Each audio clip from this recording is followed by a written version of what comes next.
Students now let's see question number 10। बेटा अपनी book में देखिए क्वेश्चन नंबर 10 आपको गिवन है the line throw the point. देखो मैंने डायग्राम से बनाया। ये कहा है कि एक लाइन पास हो रही है इन 2 पॉइंट से। ये 2 पॉइंट्स मैंने लिए P एंड Q। एक लाइन उनसे पास हो रही है and which is perpendicular on the line, और जो line 7x minus 9y minus 19 equal to 0 पर परपेंडिकुलर है। ये क्वेश्चन में आपको गिवन है। क्या कहा है? Find the value of h की वैल्यू फाइंड आउट कीजिए। तो सबसे पहले जो लाइन इन दोनों पॉइंट से पास हो रही है, और हमें पता है एक लाइन अगर 2 पॉइंट से पास होती है तो हम उसकी स्लोप निकाल सकते हैं। तो slope of A line passing through 2 points, P Q line की स्लोप आ जाएगी। क्या होता है उसके लिए? मान लिया हमने एक पॉइंट को इसको मान लिया x1 y1 और ये हो गया x2 y2। तो स्लोप क्या होती है? y2 माइनस y1 अपॉन में x2 माइनस x1।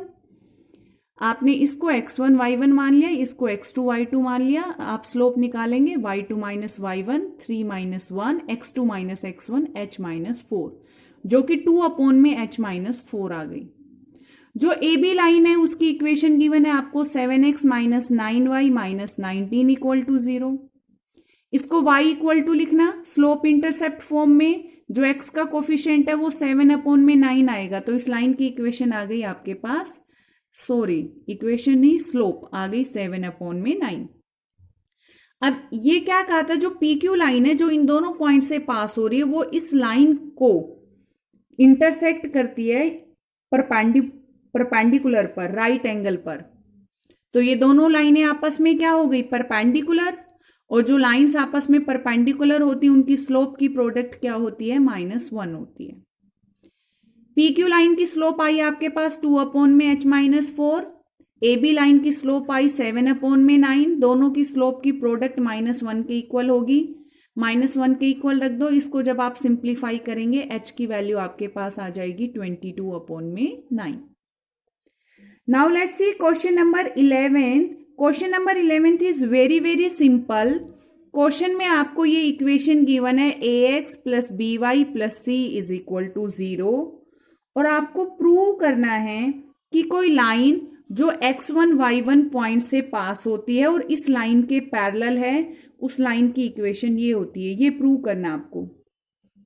तो जो लाइन आपको गिवन है सबसे पहले आपने वो लाइन ली, उसकी स्लोप निकाली।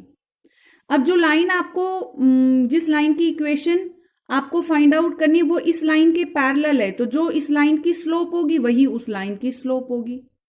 और कहा है वो इक्वेशन इस पॉइंट से पास हो रही है x1 y1 से, और पैरेलल किस लाइन के है? इस लाइन के पैरेलल है। तो हमें पता ही है इक्वेशन ऑफ ए लाइन जो किसी पार्टिकुलर पॉइंट से पास होती है और किसी लाइन के पैरेलल है, तो इसका मतलब उस लाइन की स्लोप गिवन है। उसका फॉर्मूला होता है y minus Y naught is equal to m into X minus X naught. Y naught और एक्स नोट की जगह तो x1 y1 आ गया, और स्लोप m की जगह क्या आ गई? Slope minus a by B. जब आप सिंप्लीफाई करेंगे, क्रॉस मल्टीप्लाई करेंगे, तो a into X minus x1 plus में b into Y minus y1 equal to 0 आ गया। और यही प्रूव करने के लिए बोला था क्वेश्चन में कि उस लाइन की इक्वेशन जो इस लाइन के पैरेलल है और इस पॉइंट से पास होती है वो ये होती है। वही आपके पास आ गया। Now let's see question number 12 in your book. Question में कहा है 2 lines passing through the point. देखो मैंने डायग्राम बनाया है। 2 लाइंस हैं जो पॉइंट से 2, 3 से पास हो रही है आपस में। उनके बीच में कहा है एंगल जो बन रहा है वो 60 डिग्री का बन रहा है। आगे क्वेश्चन में कहा उनमें से एक लाइन की स्लोप आपको 2 गिवन है, और जो सेकेंड लाइन है, अदर लाइन है, आप उसकी इक्वेशन फाइंड आउट कीजिए। तो मैंने क्या किया?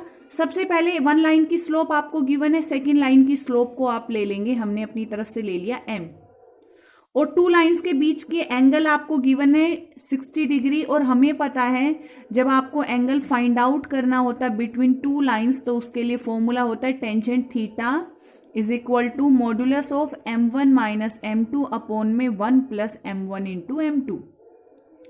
अब थीटा की वैल्यू आपको गिवन है 60 डिग्री, और m1 m2 होती है उन दोनों लाइन की स्लोप। अब एक लाइन की स्लोप को आपने m मान लिया और एक लाइन की स्लोप आपको गिवन है ऑलरेडी 2। आपने वैल्यू को पुट कर दिया। जब आप मॉड्यूलस को रिमूव करते हैं तो आपके पास प्लस माइनस का साइन आता है और टेंजेंट 60 डिग्री की वैल्यू होती है आपके पास √3। तो आपके पास आ गया √3 is equal two plus minus m-2 upon में 1 प्लस में 2m, और आप उसको ऐसे भी लिख सकते हैं m-2 अपॉन में 1 plus 2m is equal two plus minus √3। अब हमें पता है ये वैल्यू प्लस √3 के भी इक्वल है, माइनस √3 एक बार पॉजिटिव साइन ले लीजिए और प्लस √3 के इक्वल रखिए, सिंप्लीफाई कर लीजिए, आपके पास m की वैल्यू ये आ गई है। तो ये जो अदर लाइन है उसकी स्लोप आई है, लेकिन सिर्फ आपसे स्लोप नहीं पूछी, क्वेश्चन में पूछा find the equation of the other line.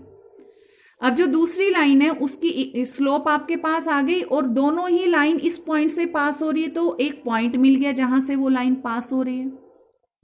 तो equation of line passing through, वो लाइन इस पॉइंट से पास हो रही है और ये उस लाइन की स्लोप है, तो वही फॉर्मूला हो जाएगा y minus Y naught is equal to m into X minus X note.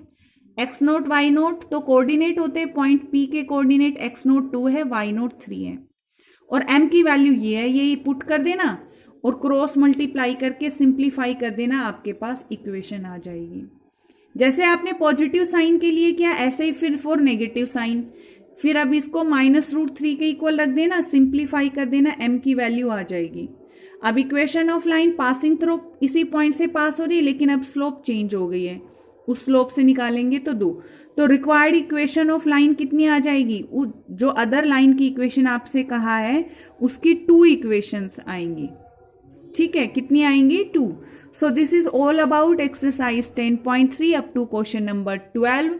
बेटा अभी भी आपको कोई भी डाउट है किसी भी टाइप के क्वेश्चन में तो प्लीज आस्क टू मी।